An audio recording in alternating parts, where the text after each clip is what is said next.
Buenas tardes, mi nombre es Mario Mentasti, soy un guionista profesional de videojuegos, trabajo principalmente como freelance y actualmente soy parte de Error 404 y su proyecto Project Tartarus. Hoy voy a hablar de lore. Lore, backstory, world building, o esos libritos que te encontrás en el nivel y te olvidas que los coleccionaste y te olvidas de leerlo después. Es más importante de lo que se imaginan. El lore es una herramienta vital para el desarrollo de cualquier elemento narrativo dentro de un videojuego y también para sinergizar con otras áreas de desarrollo. Hoy voy a hacer un repaso general sobre el lore, su funcionalidad, su utilidad y mi método para escribir lore personal. Uno pensaría que el lore es un mero agregado al juego, una concesión dada al guionista para permitirle poner algo de historia que no pudo hacer debido a falta de assets, animaciones y otros elementos importantes de desarrollo. Pero no, es mucho más importante que eso. Ustedes, algunos se preguntarán, ¿qué es lore? Está diciendo lore muchas veces. El lore, principalmente, es todo aspecto de la historia fuera del argumento principal. No por esto está desconectado del mismo, pero significa que son todos los elementos que permiten que la historia que vemos en el juego llegue a su punto final. Son las historias de fondo de los personajes y sus perfiles psicológicos, son las historias de los lugares y qué elementos tienen dichos lugares que afectan a la narrativa. Si uno no le da lore al componente narrativo del juego, a la historia se desarma, se cae a pedazos porque no tiene ningún asidero en la realidad. No en nuestra realidad, en la realidad del juego. Lo que me lleva a un punto muy importante del lore y de su funcionalidad. El lore crea la lógica interna dentro del mundo del juego. ¿Qué es la lógica interna? Se van a preguntar seguramente, algunos tal vez no. Pero centralmente al punto que voy es que alguien tiene que explicar por qué este personaje es capaz de lanzar ondas de energía con su espada, si sería un RPG, o por qué estas naves espaciales pueden viajar más rápido que la velocidad de la luz. ¿Cuál es el método detrás de la locura? Por eso el lore es importante, incluso con juegos que no llevan un modo narrativo o un modo historia propiamente dicho. El lore ayuda a diferentes áreas a expandir y llenar huecos. Un muy buen lore en un lugar con buenas descripciones, referencias, puede ayudar al equipo de arte. Explicaciones sobre cómo funcionan las mecánicas dentro del universo puede tal vez a futuro abrirle nuevas ventanas a diseño. Cómo se comporta un personaje, cómo es su personalidad, su perfil psicológico, ayudan cuando hay que hacer el casting para darle una voz y ayudan a la gente de sonido y de música. Todo esto obviamente no es solo decisión del escritor ni del guionista. Es un trabajo de muchas partes del equipo, principalmente producción. Escritor y productor tienen que trabajar mano a mano, porque el productor tiene la vista del proyecto en general.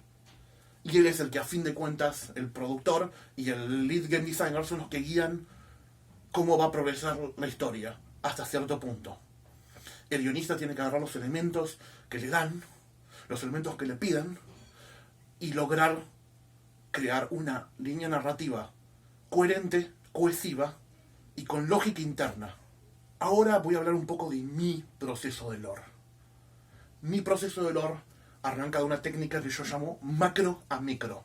Busco el punto extremo externo de la interactividad del personaje principal y del mundo y construyo un mundo desde afuera para adentro, moviéndome por anillos, como me gusta decirlo. Entro desde el límite externo y doy un vistazo geográfico generalizado a todo el área donde el juego pueda desarrollarse o partes de la historia se vean involucradas. Y luego achico el círculo y busco dentro de ese perfil geográfico que naciones, agrupaciones o grupos sociales, sectas, culturas existen.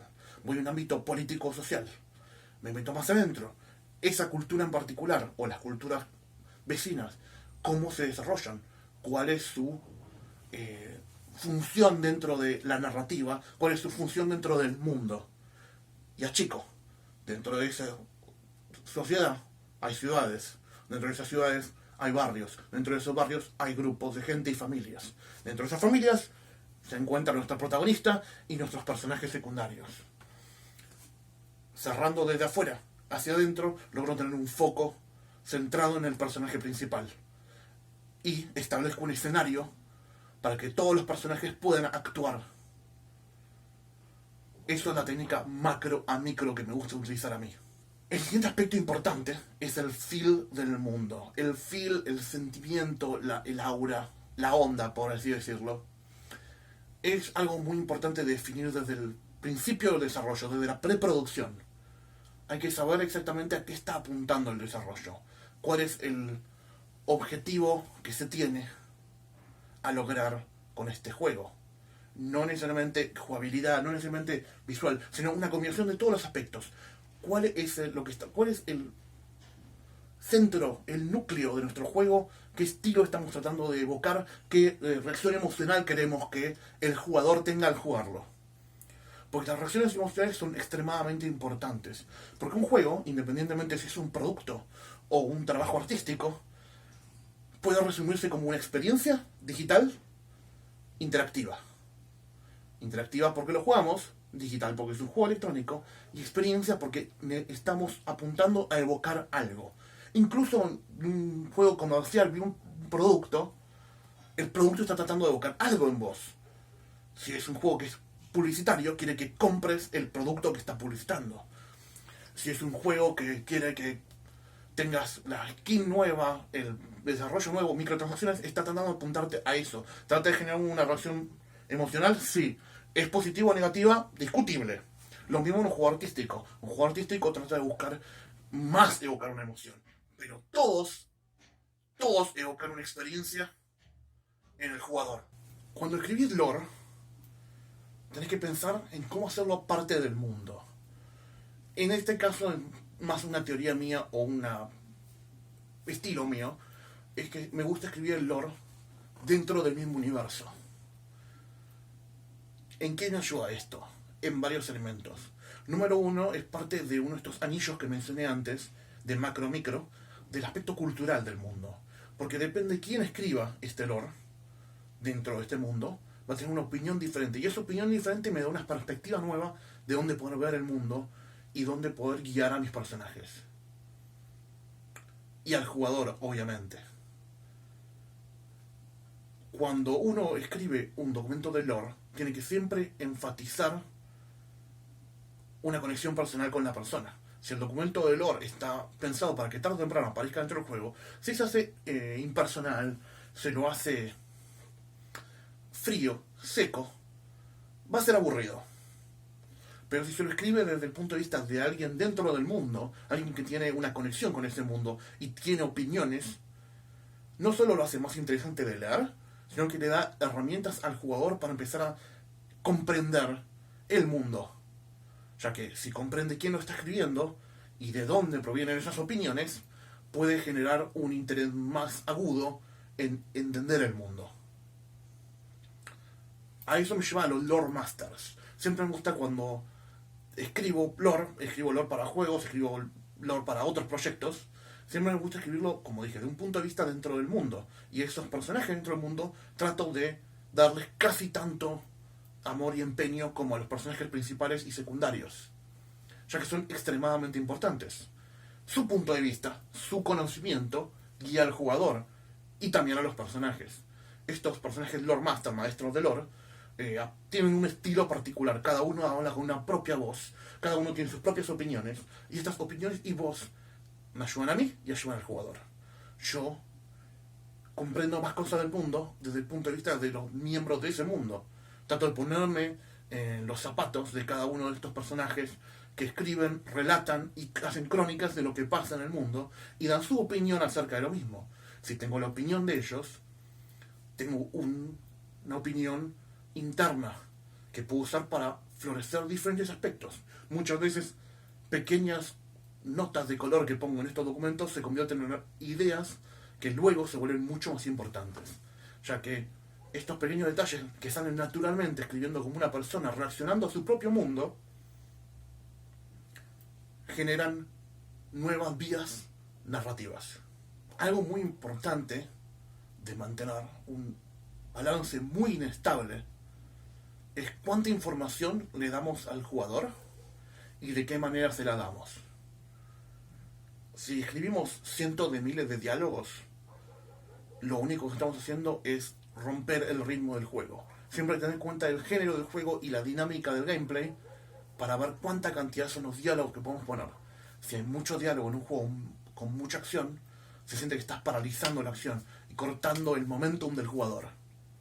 Si pones muy pocos diálogos en un juego con un centro narrativo, a veces puede parecer que estás dando poca información y el jugador se siente perdido o deja de importarle la historia ya que nunca se explica nada. Ese delicado balance es algo que siempre se tiene que buscar, pero no solo cuánto es el material que pones, sino cómo lo pones. Mucha gente peca cuando hace diálogos de explicar de más, de dar demasiada exposición. Cuando da demasiada exposición, se nota. Es un detalle muy común, muy repetitivo, y la gente no le gusta, porque es como le estás estás agarrándole la mano y guiándolo por la historia. Hay que tomar respeto al jugador, respeto a la audiencia, y darles historias que ellos puedan ir armando en su cabeza. No digo que sea algo muy críptico, muy difícil de seguir. Mi propuesta en este caso es darle las piezas de un rompecabezas. Van a tener todas las piezas, van a tener la imagen, ellos van a tener que armarlo. Si simplemente le das 4 grandes pedazos de información para una historia, está bien, a veces funciona, pero a veces no. Lo importante es darle pequeños pellizcos de información, disfrazados a veces de otras cosas, para que ellos puedan juntar estos pedazos de información y formar la historia dentro de su cabeza. Porque ese sentimiento del logro tiene que ser parte del aspecto interactivo y de una experiencia de un videojuego. Tenés que darles esa sensación de que cada vez que avanzan, cada vez que hablan con alguien, están juntando una pista de un gran misterio que van a resolver ellos. Y no simplemente decirles, tenés que ir ahí, tenés que ir allá, tenés que ir acá. Ese tipo de guía en un videojuego a veces puede volverlo aburrido, puede volverlo repetitivo, y finalmente el jugador pierde el interés. Como dije previamente, queremos generar una experiencia, una reacción emocional, y si pierde el interés, no se logra. La apatía es lo opuesto a lo que tenemos que generar. Tenemos que generar que el jugador juegue el juego, disfrute la jugabilidad, obviamente, siempre, pero que parte de ese disfrute de la jugabilidad se guíe por tratar de saber la siguiente parte de la historia. Y para saber la siguiente parte de la historia, tenemos que tener el lore bien estructurado. Todos estos aspectos del lore, del macro a micro, los rollmasters, todo esto funciona para potenciar el equipo también. Porque cada uno de estos documentos de lore son útiles para todas las personas dentro del equipo. Porque pueden ayudar a dar nuevas vistas, nuevas perspectivas a los diferentes aspectos del juego. Como mencioné previamente, una buena descripción en un personaje de su perfil psicológico puede darle detalles tanto a música y a sonido, para elegir la voz y elegir música que lleve la atmósfera de ese personaje. Y a su vez también funciona para ayudar a la parte de arte, para saber qué expresiones va a tener, qué tipo de fisicalidad va a tener cuando se mueve en animación. Todo es parte del juego, todo es sinergético para que todo el juego mejore. Todos los aspectos se ayudan unos con otros. También hay un loop de feedback en el cual cuando ves el concept art de lo que ya escribiste, tal vez te genera nuevas ideas que puedes editar y mejorar. Cuando ves una animación, cuando ves un arma, cuando escuchas la voz del personaje por primera vez, cuando lo eligen, podés pensar, con este tipo de voz, algunos de estos diálogos podrían ser mejor, podríamos cambiarlos, podríamos quedar. Ese loop, ese feedback loop de sinergia es lo que siempre hay que buscar. para que el equipo y el producto funcionen de la mejor manera posible. En conclusión, el lore es importante.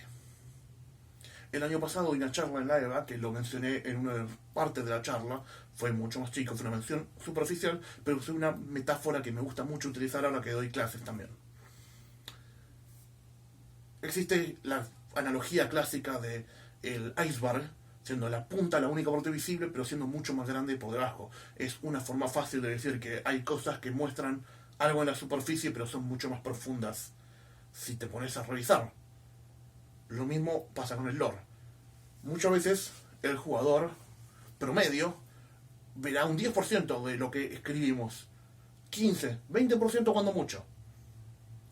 Incluso los jugadores con más enfoque en jugar para descubrir cosas del lore y de la historia, tal vez vean solo el 50%, tal vez haya mucho elemento que hayas escrito solo para hacer soporte para el resto. Y está bien, a veces pasa, pero nunca hay que olvidarse de hacerlo, porque si solo tenemos la parte de la superficie, nunca vamos a hundir al Titanic. Y eso es nuestro objetivo, hundir al Titanic. Obviamente, la analogía acá es hundir al Titanic, es una reacción emocional del jugador jugando el juego. Pero hundir al Titanic queda más lindo. Mi nombre es Mario Mentasti y espero que hayan disfrutado la charla. Ahora voy a estar en Discord para responder todas sus preguntas. Muchísimas gracias por haber participado de la EVA 2020 online.